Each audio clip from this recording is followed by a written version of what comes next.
Welcome back to another episode, friends. And we have been inspired to do this because it's a time right now in the world, isn't it? Economically, like globally, there's so much going on, and investing in your health is obviously a top priority for us. And we would encourage you to do that when it's appropriate. And also, some of the strategies we recommend to our clients are completely free. And we wanted to do, this is going to be actually the first in a series of probably 3 of free medicine. So things you can do that make a huge difference in your life that cost literally $0. And we're doing this because I think I've definitely noticed with clients that everyone's often looking for like the fancy schmancy protocol or the secret ingredient that's going to move the needle. And I think people are often surprised when I talk about really basic bitch things, but they actually are fundamentals that make the biggest difference upon which nutrition, lifestyle, supplements can be layered. And so whether or not this is just a nice reminder for you about the things that matter the most, or you're beginning your health journey and you're like, I'm not sure who I want to see, where I want to go, what my budget is, this is a great place to start. And if you're in a season when you're like, I need to be very mindful of where my resources are going, this is where to put your time and energy as opposed to spending money somewhere. So we're very excited to talk about this. Yes, I wholeheartedly more and more think that these are it. If you nail some of these, the amount of supplements you need to spend money on taking, the amount that you need to like hyperfixate or be quote unquote perfect with your food does shrink. And I think for, those reasons of it not being as sexy, I get, but also I beg to differ. Anyway, so the first one is my absolute favorite, which is just time in nature. And I actually looked up some statistics around this to help you, to help everyone listening just see and hear the impact of it. So spending 120 minutes per week in nature is linked with significantly better health and well-being. And there was a review of 143 studies that found that exposure to green spaces was associated with improvements in a wide range of health concerns, including lower mortality rates and better mental health. No one's surprised, but it's nice to hear that, like, for those of you who love a bit of science, love a bit of research, that's there. Also, people living in greener neighborhoods have been shown to have lower levels of stress and a reduced risk of depression. I can so relate to that. I mean, I live in a privileged place in the world, like privilege on privilege, and it's been a choice to move there as well, and I've worked hard to be able to move there. But the times that I have spent in a city or with a lot more buildings around me versus how I feel when I'm surrounded by nature and just the ocean and wider spaces, or even in the mountains when I go and visit New Zealand, I'm like, how do people not have this in their life? I mean, obviously I know how people don't, and there's privilege in that. But if you've got a choice and you have the ability to access some more nature, absolutely do. And even 20 minutes outdoors can produce actual measurable reductions in cortisol.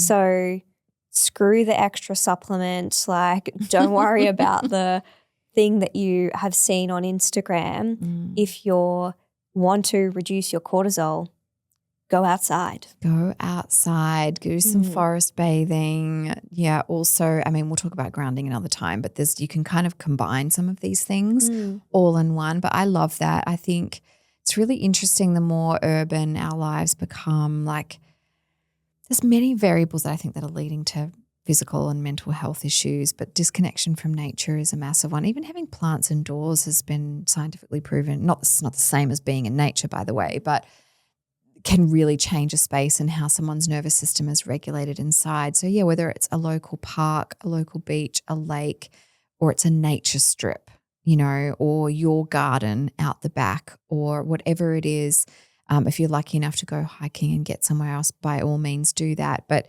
yes, regular doses of green spaces, highly recommended. 10 out of 10.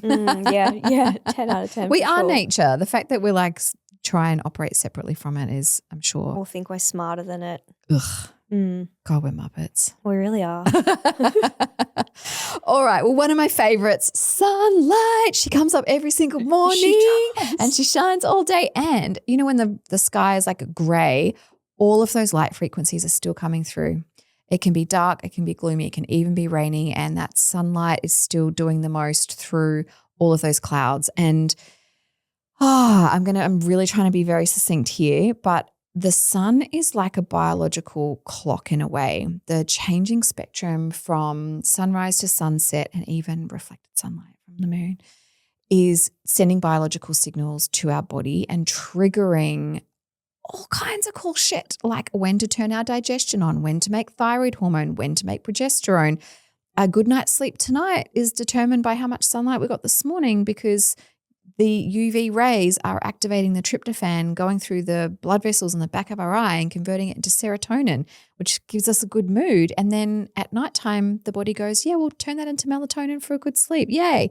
Like literally free. Obviously take sunglasses off, glasses off, but it's going to boost your mood, improve hormone production, improve sleep the night before, alertness, cognition, hormone production, nitric oxide production, blood pressure regulation. There is not one cell, tissue, gland, organ system that is not influenced by a healthy circadian rhythm, and getting sunlight during the day is key. Now, how much, what time, blah, blah, blah. Well, you can kind of, there's lots of ways you can do this, but essentially getting out into sunlight as soon as you've woken up is good. A lot of people say, see the sunrise? Yeah, that's cool. But if you're still struggling to get up at that time, get your sleep. And then as soon as you're up, step outside on your front porch, open a window, sip your cup of tea and let the sun do the heavy lifting. Again, a little bit of sun mid-morning, midday, mid-afternoon, and sunset is great. My recommendation generally to people is to try and get 60 to 90 minutes of outdoor time each day as much as you can, but even as little as 5 or 10, if you're not getting any at the moment, makes a difference. And what that might look like is in the morning, throw open a door, throw open a window, throw open. Eat your breakfast with the window open, sit on your front porch, drink your tea or coffee. If you're driving to work, put your window down, open the sunroof. When you get to work, if you're popping out for coffee, just stand outside. It can be in the shade, by the way. You don't have to be blasting in direct sunlight, but under a tree, under a veranda, stand outside and sip your coffee for a minute before going back in instead of racing back to your desk. Eat your lunch outside. Go for a little walk when you're having another break. Like, it's really not hard to do, but it is something you have to be very intentional about. But goddamn, I can't tell you like how many bad days, nights, moments I've had, and just getting early morning sun has just changed my day, just made it all okay. Yeah, I agree. I love you. We all know that I'm just a sun lizard. Yes, so you are. You're an absolute magnet. Live out there and in the sea if I could. I think another favorite of mine is connection and community. So there's a fair bit of research on this as well, and a lot of scientists argue that alongside things like exercise, sleep and nutrition, that it's like a fundamental health need, which 100% it is. Like, we are a social species, and I think there's some of the research around it is like strong social relationships increase survival by 50%. That's a lot. I'm not particularly a numbers person, but that's pretty significant.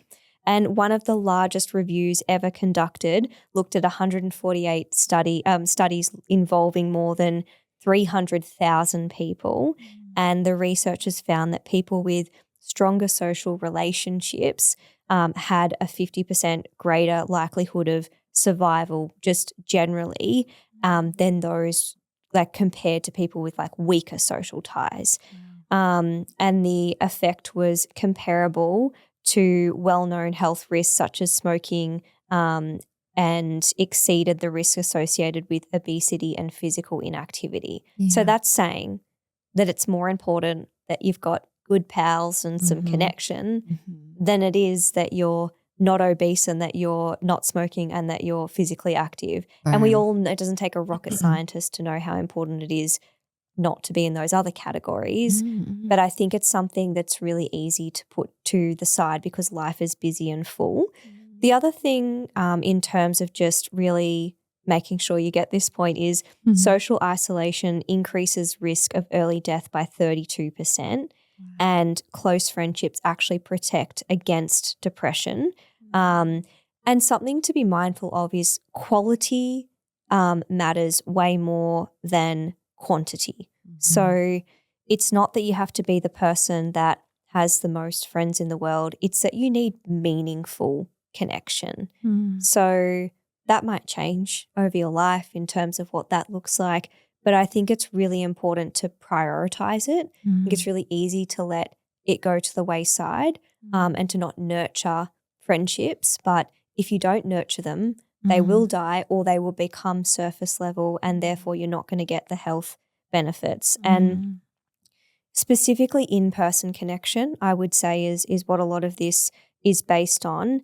And if you're not already convinced, there's other research showing that it lowers the risk of heart disease. It also gives you a healthier immune and stress response. So that is free medicine. It's something that you can integrate into some of these other things that are good for you. Go for an early morning walk in with nature. A friend. Exactly. So just a real reminder there that it really does matter, that it's not a bonus extra. Finding time, making time, prioritizing it is just super important. And a bonus would be a big long hug.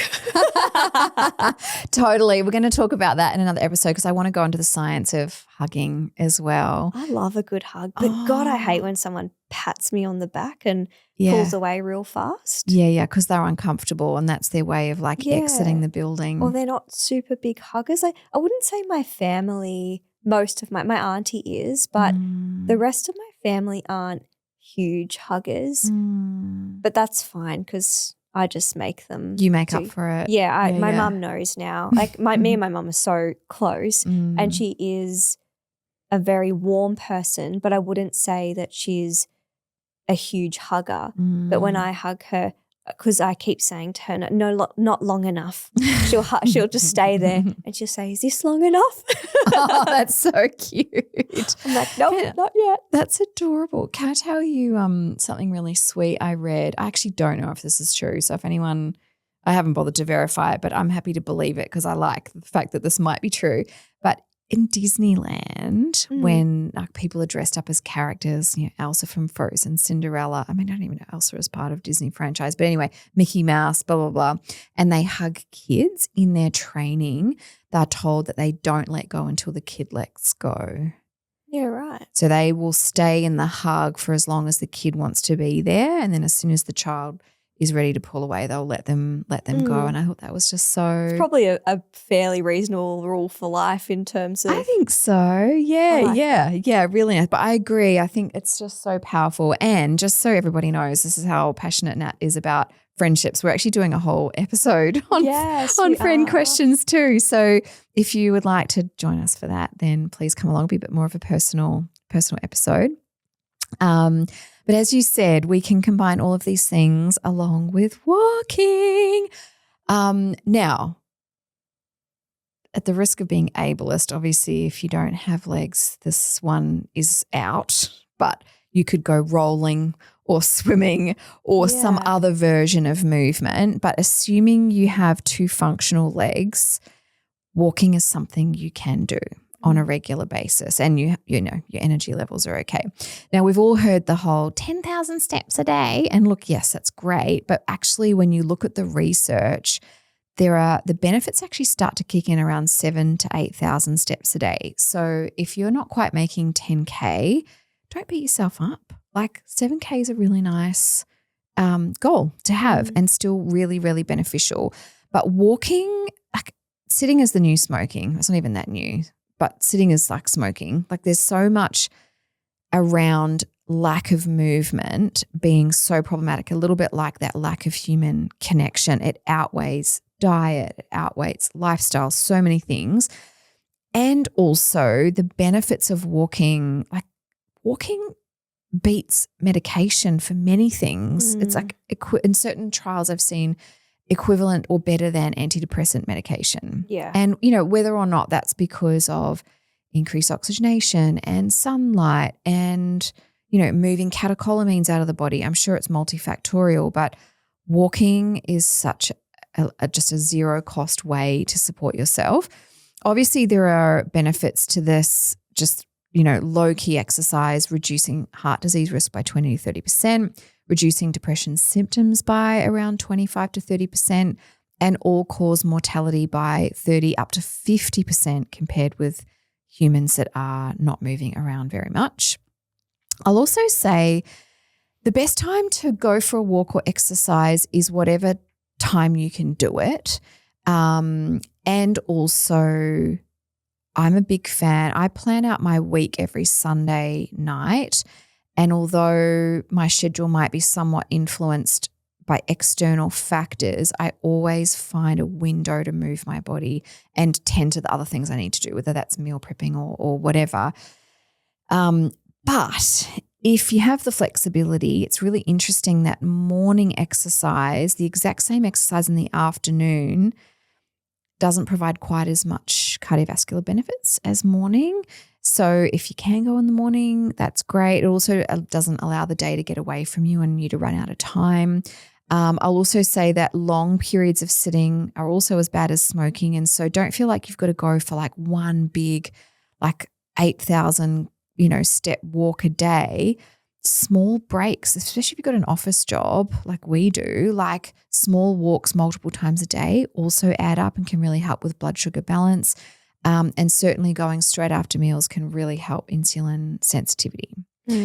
So all of that to say is those are just a handful of things that you can do starting today if you're not already, or maybe some of these things you're doing regularly and some you could do more frequently, but that don't cost a single dollar. That make a really, really huge difference to your health. And so, yeah, if you've enjoyed this episode, we've got a couple more up our sleeve of things that are completely free to do. And we've got some fun scientific facts for you as well, just to really just ram home the fact that these things, even though they sound kind of fluffy and like, what the hell's that going to do, actually are really significant.